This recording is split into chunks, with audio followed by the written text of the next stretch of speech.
Oh, I'll tell you about that later. Because I usually in conversation you ask I know. both people. I know. I'll say we'll talk again.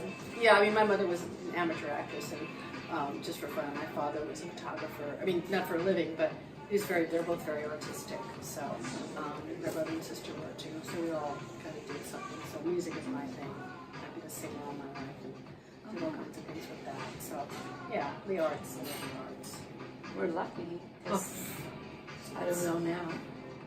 Yeah, well, there's plenty going on. There's plenty to take outside. There's a ton going on, and Yeah. so that's what happens is you reach a certain point, and then the next generation comes along. That's right. Yeah, which is now there's a lot going. I'm interviewing all these interesting people. I'm learning a lot about what's going on, at least in the music world. So, I think what's so cool about what you do, I've never seen anybody who does the whole thing. I mean, does the art and then performs in it. I mean, Well, April asked me once. I was insecure whether I should do the performance because what made you want to go? Yeah, other people should be in it, maybe. right. And then she said, "What's the point of making it if you can't dance in it?" She's also a visual artist too. She's the one who's What's the Buto? okay. And I'm How do you spell Eiko? EIKO. Okay, so I'll look it up. We haven't been in touch much directly over the years. Yeah. But why would you make it? And they never wash their costumes because it has this spirit in it. So I sometimes exhibit them after they're performed, and they've been. If you imagine this rolled up 100 times, what would happen to it? So how long? How many years would you say you've been doing the performing in your costumes? I started when I first came back from Asia. I started shortly after. I tried to do the gallery thing again, but I had this costume that I'd made in Java called Sasadara, and it was I had this stuffed seated mannequin. I stuffed all my clothes and made a seated mannequin, and then mounted this costume on it. So and it had a headdress, mask, and so I started to perform with this thing. And San Francisco Arts Festival, I was in that, and then I started to learn how to book theaters, galleries, performed in a lot of galleries. Wow. Then got a grant to do touring and perform out of the States, and occasionally got something to Europe. I wrote a lot of letters, sent pictures. Good for you. Now this thing, they say to do some kind of Instagram or try to get people to come to your show, because we don't mail them anymore. We put piles out. Oh, okay. And so I had the grant and toured a lot around the country, made quite a living. Wow. It wasn't a huge living, Right. but it paid for itself. That's something. Did you try? And Albert started joining us. Wow.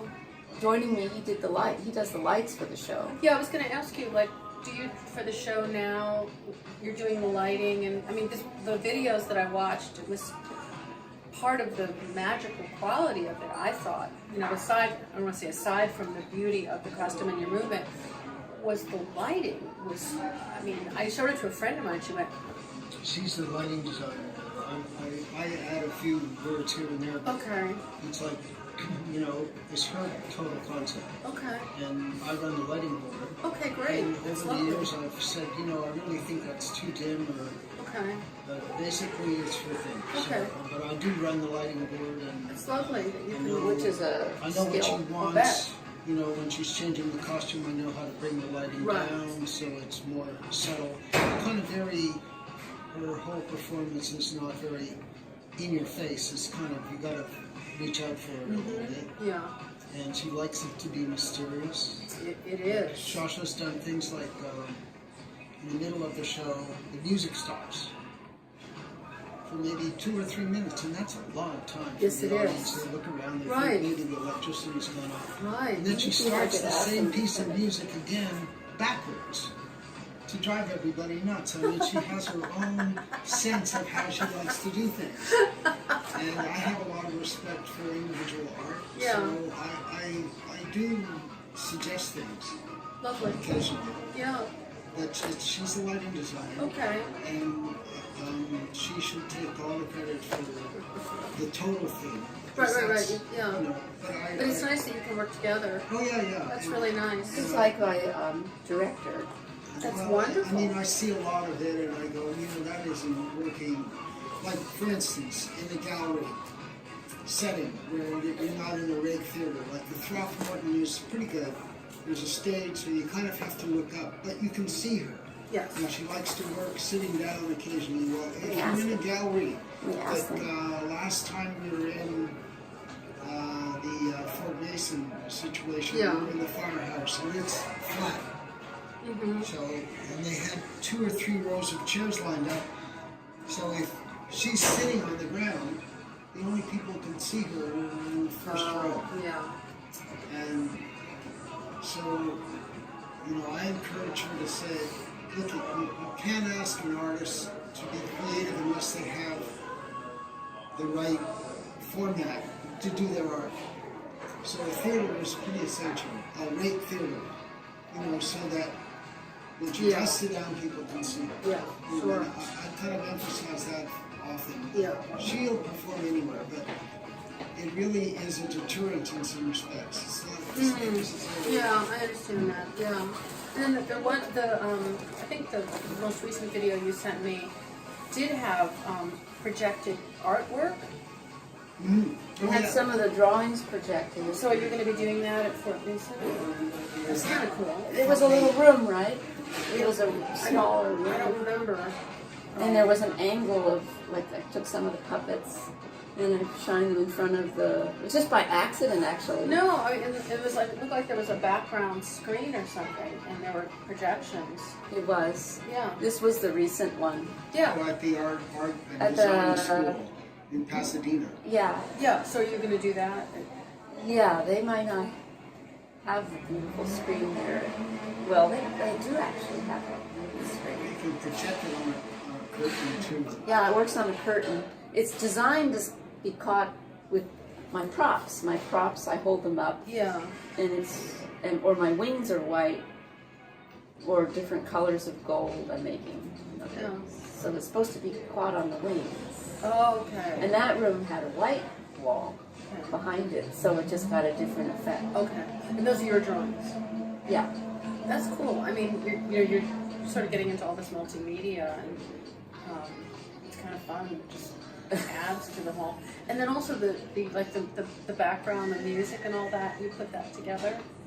I just find sounds that I make, or I Yeah. sing, or when we're traveling, So it's I all you. record some sounds. Okay. Sometimes I do chords of somebody's song on flower pots that I like. Yeah, I yeah. put that in, Yeah. but I'll try not to do that. But So when you're doing a piece, I mean, I've read, I know you do a lot of improvisation, but do you have something in mind for that performance or for that piece? And actually, the other part of that is it, for you, I mean, because I know a lot of the Indonesian is very spiritual. It's part of their, what about you? Is there a spiritual component to it for you? I guess it's the only closest thing I can do to be spiritual. It's not implied, It's so ethereal, and but it's so sort of, and then you feel a relief. It's sort of like, I guess a performance could be like a form of prayer. But is it for you? Because you're the performer. I mean, Well, I'm a you singer. feel- So when I sing, it's You're almost, playing to it's the almost, gods. yeah, it's just like, it's almost like a spiritual experience. I'm putting everything I have into this place, and the performance is like this. It's like this belly, or where it's your chance to offer into this, it's like a cauldron with this energy that you can lift up, and you're... She gets into a totally different space when she's performing, and it's sort of really dynamic because the costume is quite heavy. And I would say. You know, maybe 15, 20 pounds, maybe more, headdress and all. Right. And If you're on a cloud when you're performing, just gets it's into this sort of super mode and is able to do it. But when people I would say it's like a comment, prayer. yeah, they're really surprised that she's able to move around the way she does because her vision's impaired with the costume and it's very heavy. Yeah. And it's kind of like lifting a car off a child, you know, in a wreck, you know, if somebody comes along. And she has that super energy, you know, it's her main focus. It's your gift. Could you be a medium? Like it's like a highway or a place that the energy of the people, because I need the audience has instruments maybe, and it's like you're a transfer between this other energy. And it's going through you when it works. Yeah. To the audience, and it's like a prayer. So is that maybe? It's like a prayer, but you prepared all these things, and you put down all these little props, and you make this, you build up this. I do repeat the similar thing over and over, certain movements, and you build up this crescendo, and they're non-related things, maybe, but they're building up to some kind of the way the Indonesian music goes. It climbs a mountain slowly, and I feel where I go from my one prop to the next, or a pile. I'm traveling up this mountain and going up, and all these adventures I'm going through, and finally, then it reaches. You can feel this thing growing. And then it finally reaches this point where it spreads open. And the audience feels that. I remember even when my stepfather passed away, I gave a performance and I felt like it was like this memorial, it was like this offering. You could go funny anywhere. Story is I think we're in at Duke or one of those universities, and we were doing a performance in the foyer of a museum. And so Sha Sha likes to be very native, and she'd wear like just, you know, a pair of briefs, but she'd like to paint her body. That was and be very tribal. Now some places ask you to wear a leotard because they're conservative, right? So anyhow, we walk into this foyer of this museum, and there are sheets covering the sculptures. There's Rubens sculptures, and there's sheets covering them. So I went up to the curator and said, "What is going on here?" Well, the woman that was here a couple of days ago had a wedding reception in here, and she didn't want the naked sculpture in her. Yeah, pictures. That's like bizarre. So one friend of mine that I mentioned that to the other day said, "I wonder what they did on their wedding night." Anyhow, that's funny. So, but she likes to be as primeval as possible. Yeah. That's what I would paint my body and not have anything on underneath them, and there would be layers and layers of this costume. In some places I perform, they say, "But you're naked underneath all that. You can't be naked. You have to wear a leotard underneath all of that." I paint it, and I have a little covering. Yeah. It's very skinny. Many places. So we had to put the sign up. You may enter this show at your discretion. Oh God. Yeah. Well, some vague nudity. At the very end, I would she's shed it. Very